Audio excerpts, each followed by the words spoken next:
सुबह सुबह ऑफिस में घूमते ही रमन ने चहकते हुए कहा कि आज शाम उसके घर में उसके बेटे की सगाई की रस्म की पार्टी है। यह सुनकर मैं पसोपेश में पड़ गया कि अपनी उस पत्नी को साथ लेकर जाना ठीक रहेगा कि नहीं। रमन हमारे इलाके का ही है। उसका गांव मेरे गांव से 3 किलोमीटर दूर है। इधर कई साल से हमारा मिलना बोलना तकरीबन बंद ही था। अब मैं प्रमोशन लेकर उसके ऑफिस में उसके शहर में आ गया तो हमारे संबंध फिर से गहरे होने लगे थे। पिछले 20 सालों में हमारे बीच बात ही कुछ ऐसी हो गई थी कि हम एक दूसरे को अपना मुंह दिखाना नहीं चाहते थे। रमन और मैं 10वीं की क्लास तक एक ही स्कूल में पढ़े थे। यह तो लाजिम ही था कि हमें एक ही कॉलेज में दाखिल लेना था, क्योंकि 30 मील के दायरे में वहाँ कोई दूसरा कॉलेज तो था नहीं। हम दोनों रोजाना बस से शहर जाते थे। रमन अघोषित रूप से हमारा रिंग लीडर था। वह हमसे भी ज्यादा दिलेर, मुआफट और जल्दी से गले पड़ने वाला लड़का था। पढ़ाई में वह फीसदी था, पर शरीर हट्टा कट्टा था। उसका रंग बेहद गोरा। बचपन से ही मुझे कहानी कविता लिखने का चस्का लग गया था। मजे की बात यह थी कि जिस लड़की सुमन के प्रति मैं आकर्षित हुआ था, रमन भी उसी पर डोरे डालने लगा था। हमारी क्लास में सुमन सबसे खूबसूरत लड़की थी। हम लोग तो सारे पीरियड अटेंड करते, मगर रमन पर तो एक ही धुन सवार रहती कि किसी तरह जल्दी से कॉलेज की कोई लड़की पट जाए। अपनी क्लास की सुमन पर तो वह बुरी तरह फिदा था। खैर, हर वक्त पीछे पड़े रहने के चलते सुमन का मन किसी तरह पिघल ही गया था। सुमन रमन के साथ कैफे जाने लगी थी। इस कच्ची उम्र में एक ही ललक होती है कि विपरीत लिंग से किसी तरह दोस्ती हो जाए। आशिकी के क्या मायने होते हैं, इसकी समझ कहाँ होती है। रमन में यह दीवानगी हद तक थी। एक दिन लोकल अखबार में मेरी कहानी छपी। कॉलेज के इंग्लिश के लेक्चर सेट सर ने सारी क्लास के सामने मुझे खड़ा करके मेरी तारीफ की। मैं तो सुमन की तरफ अपलक देख रहा था, वहीं सुमन भी मेरी तरफ ही देख रही थी। उस समय उसकी आंखों में जो अद्भुत चमक थी, वह मैं कई दिनों तक भुला नहीं पाया था। पता नहीं क्यों उस लड़की पर मेरा दिल अटक गया था, जबकि मुझे पता था कि वह मेरे दोस्त रमन के साथ कैफे जाती है। रमन सबके सामने एक किस्से बड़ा चढ़ाकर बताता रहता था। सुमन से अकेले मिलने के कई और मौके भी मिले थे मुझे। कॉलेज के टूर के दौरान एक थिएटर देखने का मौका मिला था हमें। चांस की बात थी कि सुमन मेरे साथ वाली कुर्सी पर ही थी। हाल में अंधेरा था। मैंने हिम्मत करके उसका हाथ अपने हाथ में ले लिया। बड़ी देर तक उसका हाथ मेरे हाथ में रहा। रमन से गहरी दोस्ती होने के बावजूद बरसों तक मैंने रमन से सुमन के प्रति अपना प्यार छिपाए रखा। डर था कि क्या पता रमन क्या कर बैठे, कहीं कॉलेज आना न छोड़ दे। सुमन के मामले में वह बहुत सच्चिदा था। एक दिन किसी बात पर रमन से मेरी तकरार हो गई। मैंने कहा, क्या हर वक्त मेरी सुमन की रट लगाता रहता है? यूं ही तू इम्तिहान में कम नंबर लाता रहेगा तो वह किसी और के साथ चली जाएगी। रमन दहाड़ा। मेरे सिवा वह किसी और के बारे में सपने में भी नहीं सोच सकती। मैंने अनमना होकर यूं ही कह दिया, कल मैं तेरे सामने सुमन के साथ इसी कैफे में इसी टेबल पर कॉफी पीता मिलूंगा। हम दोनों में शर्त लग गई। मैं रात भर सो नहीं पाया। सुमन ने अगर मेरे साथ चलने से मना कर दिया तो रमन के सामने मेरी किरकिरी होगी, मेरा दिल भी टूट जाएगा। मगर मुझे सुमन पर भरोसा था कि वह मेरा दिल रखेगी। दूसरे दिन सुमन मुझे लाइब्रेरी से बाहर आती हुई अकेली मिल गई। मैंने हिम्मत करके उसे कहा कि आज मेरा उसे कॉफी पिलाने का मन कर रहा है। मेरे उत्साह के आगे वह मना न कर सकी।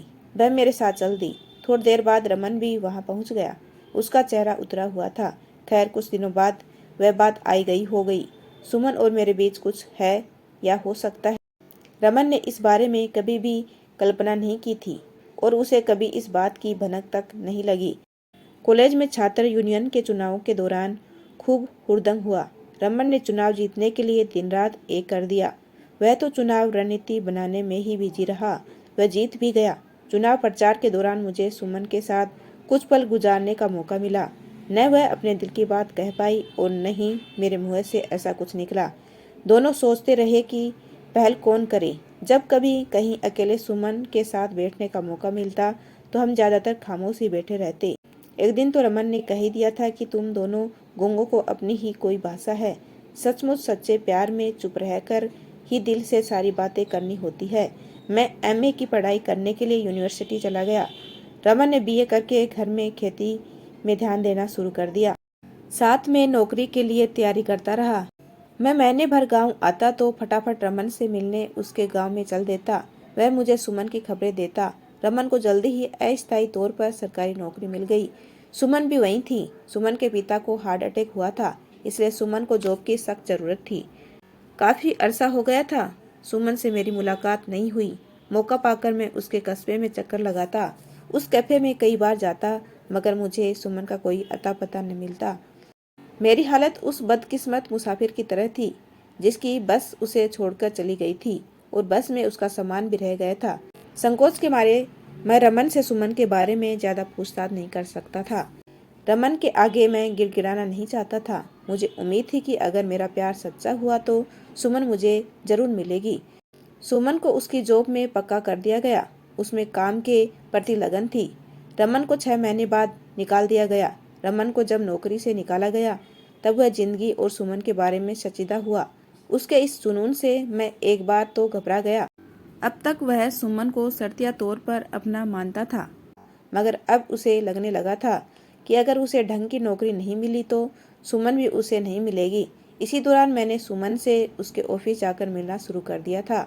मैं उसे साहित्य के क्षेत्र में अपनी उपलब्धियां बताता, उसे खास पत्रिकाओं में छपी अपनी रोमांटिक कविताएं दिखाता। रमन ने सुमन को बहुत ही गंभीरता से लेना शुरू कर दिया था। रमन मुझे कई कहानियां सुनाता कि आज उसने सुमन के साथ फला होटल में लंच किया और आज वे किसी दूसरे शहर घूमने गए। सुमन के साथ अपने अतरंग पलों का बखान व मजे लेकर करता। पहले रमन का सुमन के प्रति लापरवाही वाला रुख मुझे आश्वस्त कर देता था कि सुमन मुझे भी चाहती है, मगर अब रमन सच में सुमन से प्यार करने लगा था। ऐसे में मेरी उलझनें बढ़ने लगी थी। फिर एक अनुभाग ने मुझे और रमन को नियुक्ति मिली। रमन खुश था कि वह अब सुमन को प्रपोज करेगा तो वह न नहीं कहेगी। मैं चुप रहता। मैं सोचने लगा कि अब अगर कुछ उलटफेर हो तभी मेरी और सुमन से नजदीकियां बढ़ सकती है। हमारा ऑफिस सभी विभागों के बिल पास करता था। यहाँ प्रमोशन के चांस बहुत थे। मैं विभागीय परीक्षाओं की तैयारी में जुट गया। एक दिन मैं और रमन साथ बैठे थे, तभी अंदर से रमन के लिए बुलावा आ गया। 5 मिनट बाद रमन मुस्कुराता हुआ बाहर आया। उसने मुझे अंदर जाने को कहा। अंदर जिला शिक्षा अधिकारी बैठे थे। वे मुझे अच्छी तरह से जानते थे। मेरे बॉस ने ही सारी बात बताई। बेटा, वैसे तो मुझे यह बात सीधे तौर पर तुमसे नहीं करनी चाहिए। कौशल साहब को तो आप जानते ही हैं। मैं इनसे कह बैठा कि हमारे ऑफिस में 2 लड़कों ने ज्वाइन किया है। इनकी बेटी बहुत सुंदर और होनहार है। ये करोड़पति हैं। बहुत जमीन है इनकी शहर के साथ। ये चाहते हैं कि तुम इनकी बेटी को देख लो और पसंद कर लो और अपने घर वालों से सलाह कर लो। रमन से भी पूछा था, मगर उसने कोई संतोषजनक जवाब नहीं दिया। अब तुम्हें मौका मिल रहा है। रमन से मैं हर बार 19 ही पढ़ता था। बार बार कुदरत हमारा मुकाबला करवा ही रही थी। एक तरफ सुमन थी और दूसरी तरफ करोड़ों की जायदाद। घर जमाई बनने के लिए मैं तैयार नहीं था और सुमन से इतने सालों से किया गया प्रेम। फिर पता चला कि शिक्षा अधिकारी ने रमन के माँ बाप को राजी कर लिया है। रमन ने अपना रास्ता चुन लिया था। सुमन से सारी कस्में वादे तोड़कर वह अपने अमीर ससुराल चला गया था। मैं प्रमोशन पाकर दिल्ली चला गया था। सुमन का रमन के प्रति मोह भंग हो गया था। सुमन ने एक दूसरी नौकरी ले ली थी और 2 साल तक मुझे उसका कोई अता पता नहीं मिला। बहन की शादी के बाद मैं भी अखबारों में अपनी शादी के लिए इम्तिहार देने लगा था। सुमन को मैंने बहुत ढूंढा। इसके लिए मैंने करोड़पति भावी ससुर का ऑफर ठुकरा दिया था। वह सुमन भी अब न जाने कहाँ गुम हो गई थी। उसने मुझे हमेशा सस्पेंस में ही रखा।